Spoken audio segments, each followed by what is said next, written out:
हूं आपके साथ नेहा दुबे। दिल्ली के सुल्तानपुरी में कंझावला में हुई घटना से राजधानी ही नहीं देश के लोग सख्ते में हैं। जिसने इस घटना की वो तस्वीरें भी देखी जिससे हर कोई सिहर उठा। तस्वीरें दिल दहला देने वाली है। 12 किलोमीटर तक आरोपी एक लड़की को घसीटते हुए ले गए जिससे उसकी मौत हो गई। इस घटना का एक सीसीटीवी फुटेज भी सामने आया है जिसमें लड़की बेलेनो कार के नीचे फंस हुई है और ऐसे में इसके साथ ही कार चालक उसे घसीटते हुए यू टर्न लेते हुए दिखाई दे रहा है। बता दें आपको कि दिल्ली पुलिस पर आरोप है कि पीसीआर वैन में मौजूद पुलिस ही होश में नहीं थी। पुलिस ने घटना को लेकर चश्मदीद की बात सुनने में कोई दिलचस्पी नहीं दिखाई। चश्मदीद का कहना है कि शव जब तक कार में फंसा रहा तब तक कार को इधर उधर कर दौड़ाते रहे। जब शव गिर गया तो वह उसे छोड़कर मौके से फरार हो गए। वहीं सुल्तानपुरी केस में जांच कर रही दिल्ली पुलिस को एक सीसीटीवी फुटेज हाथ लगा है जिसमें देखा जा सकता है कि लड़की के साथ एक और लड़की थी। पुलिस का दावा है कि एक्सीडेंट के दौरान दूसरी लड़की को थोड़ी चोट आई, वह अपने घर चली गई, लेकिन मृतका का पैर गाड़ी के एक्सिल में फंस गया। और बताया ये भी जा रहा है कि जिसके बाद कार में बैठे आरोपी लड़की को 12 किलोमीटर तक घसीटते रहे। इस घटना को लेकर आम लोगों में काफी आक्रोश है। सुल्तानपुरी इलाके में महिला को गाड़ी से घसीटे जाने की घटना के बाद गुस्साए लोगों ने सुल्तानपुरी पुलिस स्टेशन के बाहर प्रदर्शन किया और दिल्ली विधानसभा की डिप्टी स्पीकर राखी बिड़ला की गाड़ी को तोड़ दिया। अब इस मामले में एक नया खुलासा हुआ है। आपने आरोप लगाया है कि इस कांड में 5 आरोपी है। इनमें एक बीजेपी नेता है, इसका नाम मनोज मित्तल है। सुल्तानपुरी में इसकी राशन की दुकान है। इसके साथ ही इलाके में इसके पोस्टर भी लगे हुए हैं। इसमें मनोज मित्तल को बीजेपी वार्ड 42 मंगोलपुरी का सह संयोजक बनाए जाने पर पार्टी विशेष नेतृत्व को धन्यवाद दिया गया। इन सभी बातों के साथ सबसे अहम बात यह है कि जिस वक्त दिल्ली को शर्मसार करने की घटना हुई, मनोज मित्तल गाड़ी में मौजूद था। अब इस मामले पर सियासत भी तेज हो गई है। आप इस पूरे मामले पर बीजेपी और दिल्ली के उपराज्यपाल पर हमलावर है। आम आदमी पार्टी एलजी वीके सक्सेना को बर्खास्त करने की मांग कर रही है। सोमवार को एलजी के दफ्तर के बाहर आम आदमी पार्टी के कार्यकर्ताओं ने प्रदर्शन किया। आप नेता सौरभ भारद्वाज ने आरोप लगाया कि युवती के शरीर पर कपड़े नहीं थे। उन्होंने कहा कि पुलिस इस बात की जांच करे और उसके साथ बलात्कार किया गया था या नहीं। उन्होंने आरोप लगाया कि पुलिस मामले को दबाने की कोशिश कर रही है क्योंकि दोषियों में एक भाजपा का सदस्य है। उधर भाजपा की दिल्ली इकाई की मीडिया प्रकोष्ठ के प्रमुख हरीश खुराना ने कहा है कि पुलिस ने पहले ही आरोपियों को गिरफ्तार कर लिया और दोषियों को सख्त से सख्त सजा दी जानी चाहिए, चाहे वे किसी भी पार्टी के हो। पुलिस इस पूरे मामले में फॉरेंसिक और लीगल टीम की मदद भी ले रही है। कई टीमें बनाई गई है जो कि जांच कर रही है और सबूत इकट्ठा कर रही है। सीसीटीवी भी इकट्ठा किए जा रहे हैं और पुलिस ने पीड़िता के परिवार को भरोसा दिया है कि जांच तेजी से चल रही है और किसी भी दोषी को छोड़ा नहीं जाएगा। सब पर सख्त कार्रवाई की जाएगी। पुलिस ने कहा है कि फॉरेंसिक टीम को सिर्फ कार के नीचे ही ब्लड के सैंपल मिले हैं और इस केस में स्पेशल कमिश्नर शालिनी सिंह आंतरिक जांच करेंगी और वे इस पूरी रिपोर्ट को गृह मंत्रालय को सौंपेंगे।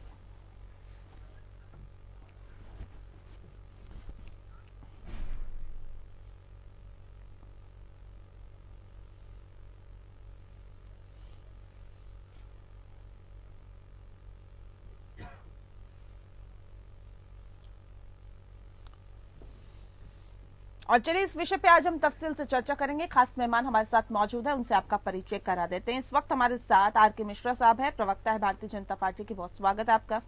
रमेश श्रीवास्तव जी हमारे साथ है, प्रवक्ता है आम आदमी पार्टी की, आपका भी बहुत स्वागत है। वेद भूषण जी हमारे साथ है, पूर्व IPS है, बहुत स्वागत है आपका। इस खास कार्यक्रम की शुरुआत वेद भूषण जी आपके साथ ही करते हैं क्योंकि जो ये पूरा मामला है उस पर दिल्ली पुलिस पर भी सवाल उठ रहे हैं। इसे कैसे आप देखते हैं और कितनी लापरवाही इस वक्त आप पुलिस की समझ पा रहे हैं जो अभी तक तस्वीरें सामने आई है?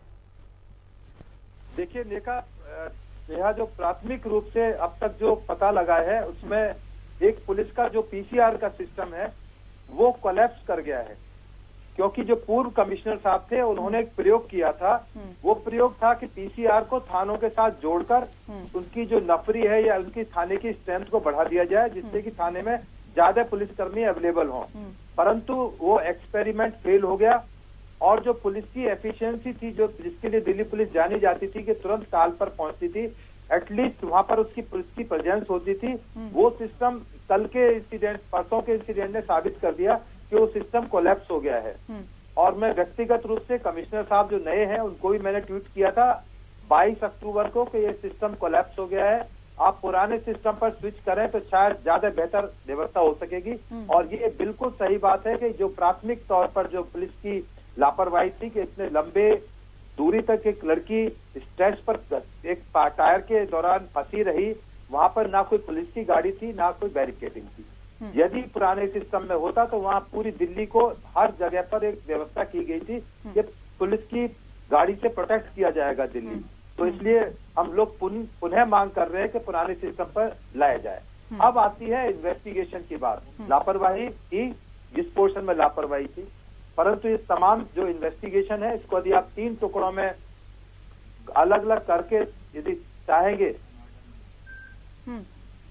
यदि आप तमाम उसको चाहेंगे तो शायद बेहतर तरीके से हम इस चीज को समझ पाएंगे और देख पाएंगे।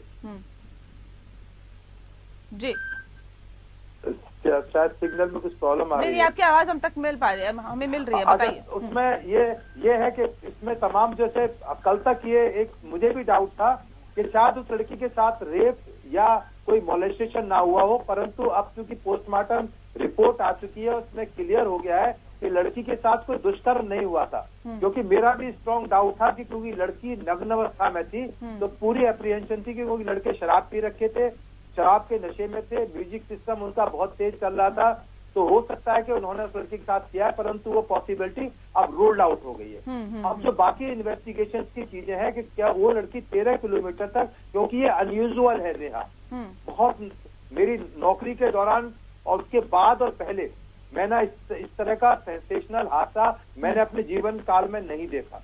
क्योंकि जिस बेरहमी के साथ उनको या तो अज्ञानता से या जानबूझकर जो भी उन्होंने दुष्कर्म किया उस लड़की के साथ में, इसलिए 304 culpable homicide not amounting to murder की धारा उसमें ऐड की गई है। मैं आपको याद दिलाऊं, एक बॉम्बे में मशहूर केस हुआ था सलमान खान केस, जिसमें शराब के नशे में उन्होंने 5 आदमियों को अपनी कार चढ़ा दी थी, 5 की मौत हो गई थी। उसके अलावा दिल्ली में एक BMW चर्चित केस था, उसमें भी बिगड़े हुए शराबी लड़के जो बड़े घरों के थे उन्होंने BMW कार से किस तरह से एक्सीडेंट केस हुआ था। तो ये उससे भी भयानक एक हादसा है और इस हादसे को ना दिल्ली भुला पाएगी ना पूरा हिंदुस्तान भुला पाएगा, क्योंकि ये पूरे यदि वर्ल्ड में भी इस तरह का केस देखेंगे, एक लड़की 8 किलोमीटर या 13 किलोमीटर जो भी माने आप उसको, उसके टायर में फंसी रही और कितनी वो चलाते रहे, उनको ये भी इतना भी होश नहीं था, नशे में थे वो चोर, कि एक उसके टायर में कोई चीज फंसी हुई है। अब जो प्रीवियस जो कहानी आ रही है, ये भी तो कहा जा रहा है कि पीसीआर वैन में मौजूद पुलिस ही होश में नहीं थी वहां पर। बिल्कुल उसकी और सर ये भी कहा जा रहा है कि पुलिस ने घटना को लेकर चश्मदीदों की बात सुनने में भी कोई दिलचस्पी नहीं दिखाई। बिल्कुल, ये सारे पॉइंट जो आप बता रही हैं इसके बारे में बाकायदा एक स्पेशल सीपी है शालिनी सिंह, एक महिला IPS ऑफिसर है, नेक्स्ट टू कमिश्नर। नहीं तो ये कह के पुलिस क्या अपनी जिम्मेदारी से इतनी कर सकती है सर कि एक नया प्रयोग किया था जो कि सफल नहीं हुआ। नहीं तो ये जिम्मेदारी एक नए प्रयोग पर डाल के अपनी जिम्मेदारियों से इतनी दिल्ली पुलिस कर सकती है क्या? नहीं, अपनी जिम्मेदारियों से पीछे नहीं हट सकती और इसमें अभी गाज गिरेगी। निर्भया जब केस हुआ था आप देखें कि कितने बड़े शीर्ष अधिकारियों तक को उसमें हटा दिया गया था, उनके खिलाफ एक्शन हुआ था। अभी आपने जेल में देखा कि DG प्रिजन्स जो IPS ऑफिसर होते हैं DG, उनको सस्पेंड कर दिया गया है। तो थोड़ा धैर्य रखें, अभी चूंकि इन्वेस्टिगेशन की शुरुआत है और शालिनी सिंह की अध्यक्षता में एक कमेटी बनी हुई है जो तमाम पक्षों को कि पुलिस की कहाँ चूक हुई, कहाँ गलती हुई, जो PCR वाले थे या लोकल पुलिस थी उनकी लापरवाही थी, उनके खिलाफ एक्शन होना चाहिए। मैं खुद कह रहा हूँ कि उनके खिलाफ एक्शन बनता है और होना चाहिए। एक्शन बनता है, लेकिन होगा या नहीं होगा ये वक्त बताएगा। लेकिन रमेश श्रीवास्तव जी, सर दिल्ली को तो शानदार बनाने की बात आप लोग कर रहे थे, ये हो क्या रहा है दिल्ली में सर? देखिए, जो कानून व्यवस्था का मामला है वो पहले भी केंद्र सरकार के पास था, अभी भी केंद्र सरकार के पास है। यही तो हम कहना चाहते हैं कि जो कानून व्यवस्था के मामले से संबंधित कमियां हैं, और दिल्ली देश की राजधानी है, मैं कहना चाहूंगा कि यहाँ की जो पुलिसिंग व्यवस्था है वो दूसरे राज्यों के मुकाबले ज्यादा चुस्त दुरुस्त होनी चाहिए, क्योंकि यहाँ जो पुलिस के समक्ष चुनौतियां हैं वो दूसरे राज्यों के मुकाबले ज्यादा है। राजधानी, प्रधानमंत्री निवास, राष्ट्रपति निवास, सेना मुख्यालय सब होने की वजह से यहाँ पर जिम्मेदारियां ज्यादा बढ़ जाती है। अब जैसे कि अभी अधिकारी महोदय खुद ही कह रहे थे, लंबा इनको अनुभव है कि जो पीसीआर की व्यवस्था में नया प्रयोग करने का प्रयास किया गया वो बिल्कुल फेल साबित हुआ। तो अब उन्होंने लिखा भी पुलिस कमिश्नर को ट्विटर के माध्यम से, लेकिन आप देखिए अक्टूबर में लिखा और अभी तक कोई कार्रवाई नहीं हुई। इसका मतलब कि यदि मतलब ठीक है सर, ठीक है, आम आदमी पार्टी की दिल्ली की सरकार की कोई जिम्मेदारी नहीं है, क्योंकि पुलिस क्योंकि पुलिस गृह मंत्रालय के अंडर आती है और केंद्र में भारतीय जनता पार्टी की सरकार है, तो आप लोगों का कोई मतलब नहीं, महिलाएं महफूज है या नहीं है कोई मतलब नहीं। आपने कब कहा? हमारे कार्यकर्ता इस सड़कों पे है इस समय, भाजपा के कार्यकर्ता सड़कों पे नहीं है उस बेटी को न्याय दिलाने के लिए, उसके परिवार का साथ देने के लिए। लेकिन दूसरी बात जो है, जो मैटर कानून व्यवस्था से जुड़ा है उसकी जिम्मेदारी तो केंद्रीय गृह मंत्रालय के दरवाजे पे जाके रुकेगी कि नहीं रुकेगी? रुकेगी ना आखिर। सिर्फ एक दुख जाहिर कर देने से तो नहीं होने वाला। और आप देखिए संवेदनहीनता की पराकाष्ठा, पहले बताया गया कि ये एक मामूली रोड एक्सीडेंट है। आप बताइए, अगर एक ड्राइवर है उसके टायर के नीचे एक पत्थर आता है तो उसको पता नहीं जाता है 13 किलोमीटर तक एक ह्यूमन बॉडी, इतने नशे में थे।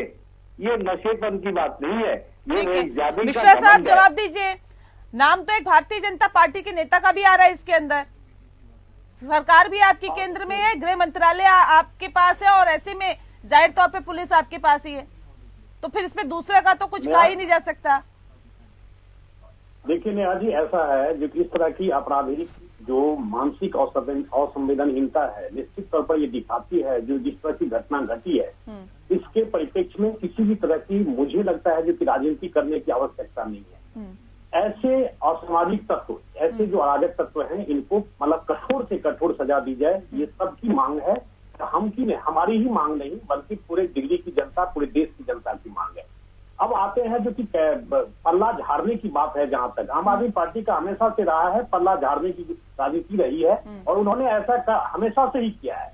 आज गृह मंत्रालय में जिस तरह से रिपोर्ट मांगी गई है दिल्ली पुलिस से, और खुद अमित शाह जी गृह मंत्री, उन्होंने खुद इस चीज को रिपोर्ट मांगी है और रिपोर्ट मांग करके उसके ऊपर में जो उचित कार्रवाई होगी निश्चित तौर पर की जाएगी। लेकिन मुझे लगता है कम से कम ऐसे मतलब जो विषय होते हैं, ऐसे विषय के ऊपर में कभी भी राजनीति नहीं होनी चाहिए, क्योंकि ऐसे असामाजिक तत्व को स्पेस मिलता है, जगह मिलती है और वो कहीं ना कहीं से बचने की कोशिश करता है। लेकिन मुझे लगता है जो कि खास करके दिल्ली के अंदर में जो कानून व्यवस्था है, जो दिल्ली में पुलिसिया व्यवस्था है, हो सकता है प्रयोग करने के लिए, जैसे अभी वेदभूषण जी कह रहे थे, हो सकता है जो कि प्रयोग करने के लिए किया गया हो। लेकिन मुझे लगता है जो कि 1 जनवरी को नववर्ष के ऊपर में जिस तरह से व्यवस्था की गई थी, बहुत ही चुस्त दुरुस्त व्यवस्था थी, लेकिन कहीं ना कहीं मुझे लगता है इसकी और समीक्षा होनी चाहिए थी, इसको और कड़ा करने की जरूरत थी, नहीं तो इस तरह की घटनाएं घटित नहीं होती। ठीक है मिश्रा जी, देखिए भारतीय जनता पार्टी के एक नेता का नाम इसके अंदर आ रहा है, पहली बात, और दूसरी बात आम आदमी पार्टी साफ तौर पे कह रही है कि उपराज्यपाल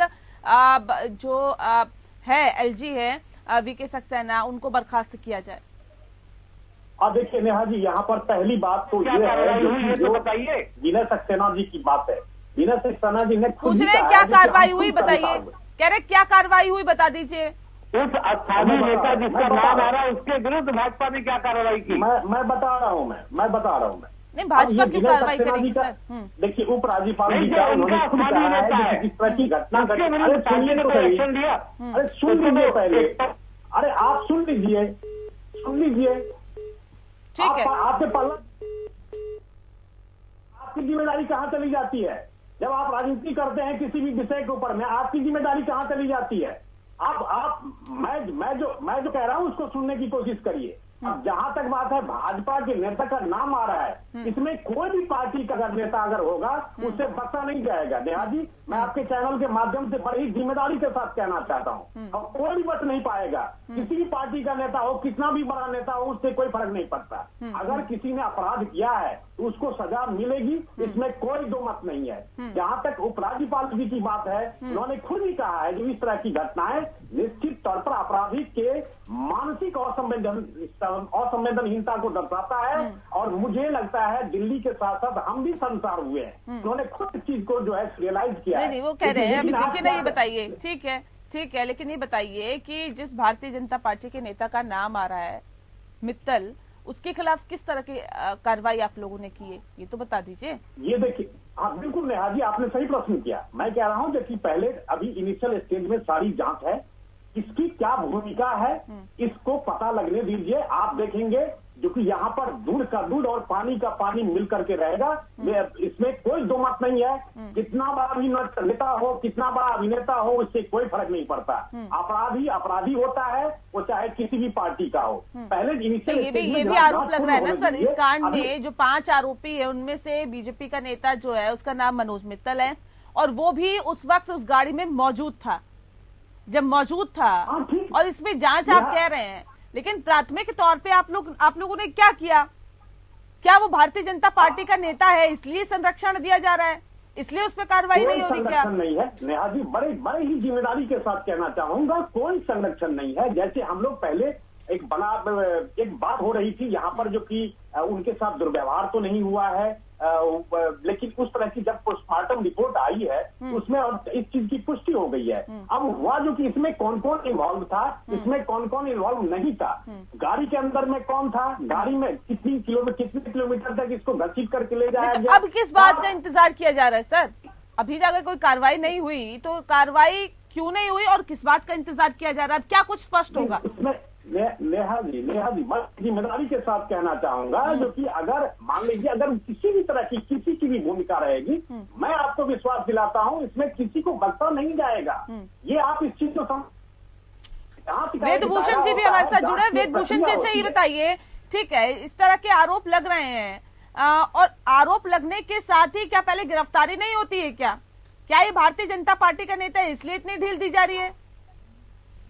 देखिए मिश्रा जी की एक बात बहुत सही है, क्योंकि एक इतना संवेदनशील मुद्दा है, इस पर राजनीति ना करके हम ये देखें व्हाट वेंट रॉन्ग, सिस्टम में क्या कमी थी, क्या गलती थी। एलजी हाउस पर प्रदर्शन करने से या थाने का घेराव करने से उस लड़की को न्याय नहीं मिलेगा। अब सवाल आता है कि जो बीजेपी के कार्यकर्ता थे या जो भी पदाधिकारी थे, 6 घंटे के अंदर उनकी गाड़ी मिल गई, 500 आदमी अरेस्ट होकर उनका 3 दिन का police custody remand Delhi police ने ले लिया, इन्वेस्टिगेशन जारी है। इस पर राजनीति ना करके हम लोग नहीं, मित्तल की गिरफ्तारी हुई है क्या सर? मित्तल की गिरफ्तारी हुई है। और अच्छा मुझे एक बात बताइए वेदभूषण जी, क्या ऐसे मामलों में जब जो सत्ता में मौजूद होती है पार्टी, उसका नेता भी इन्वॉल्व रहता है तो पुलिस पे दबाव रहता है क्या? देखिए दिल्ली एक राजधानी है, यहाँ पर क्योंकि सीधे गृह मंत्रालय के अंदर आती है, और मित्तल कोई ऐसा बड़े लीडर नहीं है। मैंने पहली बार उनका नाम दिल्ली में, मैं अभी दिल्ली में रहता हूँ और 40 साल से दिल्ली में रह रहा हूँ, मैंने उनका नाम पहली बार सुना है। वो ठीक है, अपने लोकल लेवल पर कोई बीजेपी के कार्यकर्ता या उनके पदाधिकारी हो सकते हैं, परंतु पुलिस ने उनको अरेस्ट करने में कोई डिले या ढिलमुचक नहीं की, अरेस्ट किया। उनके खिलाफ 304 जो धारा होती है जिसमें 10 साल की सजा का प्रोविजन है, उसमें नॉन बेलेबल सेक्शंस है, उसमें उनको अरेस्ट किया है। तो अभी इन्वेस्टिगेशन की जा रही है, 60 दिन तक इसकी इन्वेस्टिगेशन का अधिकार है पुलिस को। नए तथ्य नए फैक्ट आ रहे हैं। अभी जैसा मैंने बताया कि उसका इन तमाम का ब्लड सैंपल टेस्ट किया जाएगा, और मैं एक बहुत गौर जिम्मेदारी से बताऊं कि क्या ये इन्वेस्टिगेशन की जाए कि क्या मित्तल उस कार को चला रहे थे या उनके साथ जो लड़के थे वो चला रहे थे। नॉर्मली यदि जो भी गाड़ी को चला रहा होता है शराब के नशे में या जो एक्सीडेंट हुआ है, उसकी जिम्मेदारी अदालत में फिक्स होती है। तो इसलिए ये कह देना कि 500 आदमी उसमें गुनहगार थे, पुलिस ने फिर भी अपनी विजडम से उनको अरेस्ट किया है, इन्वेस्टिगेशन की जा रही है। तो हमें अदालतों पर भी विश्वास रखना चाहिए। ठीक है श्रीवास्तव जी, आपने सुना, देखिए इस पूरे मामले की जांच हो रही है, अदालत पर विश्वास रखना चाहिए, और इस केस में स्पेशल कमिश्नर शालिनी सिंह आंतरिक जांच कर रही हैं और इस पूरे मामले की जो रिपोर्ट है वो गृह मंत्रालय को सौंप दी जाएगी। वेद भूषण जी कुछ कह रहे हैं, जल्दी से अपनी बात रखिए, कुछ कह रहे थे आप साहब। मेरा कहना यह है कि थाने का घेराव, एलजी हाउस के घेराव करने से इन्वेस्टिगेशन में रुकावट पैदा होती है। मेरा रिक्वेस्ट है जो आम आदमी पार्टी के प्रवक्ता बैठे हुए अपनी पार्टी के लोगों को कहें कि इन्वेस्टिगेशन में सहयोग करें। धरना प्रदर्शन से आप काम को रुकावट पैदा करना चाहते हैं। जी लीजिए सर, आप लोगों पे आरोप लग रहा है आप तो इन्वेस्टिगेशन में ही कहीं ना कहीं दिक्कतें पैदा कर रहे हैं। रमेश जी, जिम्मेदारी और जवाबदेही तय करने से इन्वेस्टिगेशन पे कैसे फर्क पड़ जाएगा? हमने पहले दिन कहा था आपको, आप थाने में आप एलजी हाउस का गिराफ, आप बताइए एलजी हाउस का गिराफ का आप मुझे लॉजिक बता दीजिए। आप तो पढ़े लिखे आदमी हैं रजत जी, आप बताइए एलजी हाउस का क्या मैसेज देना चाहते हैं कि हम एलजी हाउस? देखिए ऐसा है, और राजनीतिक, देखिए सर ऐसा है, वो आपकी राजनीतिक मजबूरी है उनका गिराव करने की, क्योंकि एलजी साहब के और आपके बीच के जो आंकड़े हैं 36 का आंकड़ा, आप उसका बदला लेना चाहते हैं। एलजी हाउस देखिए ऐसा है, देखिए थाने को एक बात बताइए, आप एक बड़े जिम्मेदार और अनुभवी पुलिस अधिकारी रह चुके हैं। मेरी आवाज आ रही? आप तो एक बड़े जिम्मेदार और अनुभवी पुलिस अधिकारी रह चुके हैं। राजनीतिक दलों के लिए धरना प्रदर्शन जनता की आवाज को उठाने का, पहुंचाने का एक तरीका है, और आपने भी अपने करियर में इस तरह के धरने प्रदर्शन बहुत फेस किए होंगे। एक संवैधानिक पद पे बैठे हुए व्यक्ति के घर के सामने, वहाँ पे ऑफिस में अगर आप इस तरह का प्रदर्शन करेंगे, इसमें क्या मतलब है? ये पूछ रहे हैं अभी वेद भूषण जी। नहीं, मतलब किसी राजनीतिक दल से है क्या? मैडम, अभी तो संवैधानिक पद पे है। मैडम, मैं स्पष्ट रूप से कहना चाहता हूँ, निर्भया कांड में अगर इंडिया गेट को जनता ने घेरा नहीं होता तो नया कानून नहीं बन के आया होता जो जस्टिस जीएस वर्मा जी ने बनवा करके दिया। इंडिया गेट पे धरना प्रदर्शन करना, जनता मंच पर धरना प्रदर्शन करना, को काम करने की आदत पड़ी हुई होती है। एग्जीक्यूटिव को जवाबदेही के लिए मजबूर करना राजनीतिक दलों की जिम्मेदारी भी है। हम अगर धरना प्रदर्शन नहीं करेंगे, घर में बैठे रहेंगे, अभी आप सवाल पूछते कि आप तो घर में बैठे हुए हैं। भाई जनता की बात है। आप बात देखिए, पहले पुलिस ने इसमें बड़ी हल्की धारा लगाई थी कि साहब ये सिंपल एक्सीडेंट है। अब धारा कैसे बनाई गई? मेरा सीधा सवाल है, जिस बात का जिक्र अभी वेद भूषण जी कर रहे थे कि ये राजनीतिक मजबूरी है क्या कि एलजी दफ्तर के बाहर आप लोगों ने प्रदर्शन किया? कोई राजनीतिक मजबूरी नहीं है, ये क्या है? जिम्मेदारी है। एक संवैधानिक पद पे बैठे हैं सर, आप जंतर मंतर पर प्रदर्शन कर रहे हैं, वो एक अलग चीज होती है। जिम्मेदारी है कि एलजी साहब चिट्ठियां तो बहुत लिखते हैं, लेकिन आप बताइए कि जो ये वेद भूषण जी ने अभी अक्टूबर में ट्वीट किया था पुलिस कमिश्नर को, क्या उस पीसीआर सिस्टम के फेल होने की जानकारी एलजी साहब को नहीं रही होगी? क्या उस पर एलजी साहब ने अभी तक कोई संज्ञान दिया? क्या पुलिस व्यवस्था को उनकी सलाह के अनुसार, वेद भूषण जी की सलाह के अनुसार? ठीक है मिश्रा जी, कह रहे नहीं आप लोगों से कानून व्यवस्था संभाली जा रही है राजधानी दिल्ली की, तो क्यों नहीं दिल्ली को सौंप देते? दे दीजिए, ये तो लगातार मांग करते आ रहे पूर्ण राज्य की। अगर इन्होंने राजनीति ही करनी है तो मुझे लगता है दिल्ली के मुख्यमंत्री की जरूरत कहाँ पे? अगर सब कुछ आप समझते नहीं कि राजनीति क्या होती है? दिल्ली के मुख्यमंत्री की जरूरत क्या है यहाँ पर? आप राजनीति का मतलब क्या होता है? इनको क्या सड़क बनाने के लिए चाहिए क्या? अरे मिश्रा जी, राजनीति का मतलब क्या होता है? राज धर्म का पालन करना, राजनीति करेंगे, राज धर्म का पालन इस समय भाजपा के लोग कर रहे हैं क्या? क्या फायदा? दिल्ली के मुख्यमंत्री आपने तो अभी तक अपने पदाधिकारी के खिलाफ कोई कार्रवाई नहीं की है। आप हर एक चीज के ऊपर में बाधा डालने की कोशिश करते हैं। आप हर एक नियम को, हर एक चीज को कहते हैं कि सरकार का दिन है, तो आपकी जिम्मेदारी क्या रहेगी? यही जिम्मेदारी रहेगी कि एलजी हाउस का घेराव करेंगे, यही जिम्मेदारी रहेगी कि थाने का घेराव करेंगे। हमें यहाँ पर राजनीति करने की आवश्यकता नहीं है। हमें राजनीति करने की आवश्यकता नहीं है, लेकिन सर ये भी उम्मीद करते हैं आप लोगों से कि निष्पक्ष तौर पर जांच होगी, जो दोषी होगा उस पर कार्रवाई होगी, उसे सख्त से सख्त सजा मिलेगी, ताकि ये भी एक नजीर हो कि अगर किसी ने आइंदा इस तरह की हरकत की तो उसके खिलाफ किस तरह का एक्शन हो सकता है। बहुत शुक्रिया आप सभी मेहमानों का हमारे साथ इस खास चर्चा में शामिल होने के लिए। मुद्दा में फिलहाल इतना ही। नमस्कार।